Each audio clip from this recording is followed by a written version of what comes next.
the vinyl okay. off the project. I'm looking at it right now. Yeah, you can open it up. It's a surprise in there when you open it up. Golden Child 2. Yeah. Produced by my man Leaf. Shout outs to the whole UK, man. You know what I'm saying?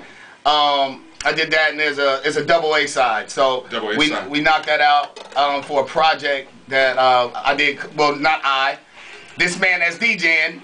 Me and DJ Raymatic came together as a Beat Junkie Razzcast collabo, and we did something called Adidas. All day I dream about spitting. Okay, now how did that happen, man? Because Red is always like in the community, and people know Red, and always trying to get autographs and shit. What did you have to do to convince this man to work with you? Lots of weed. Hey,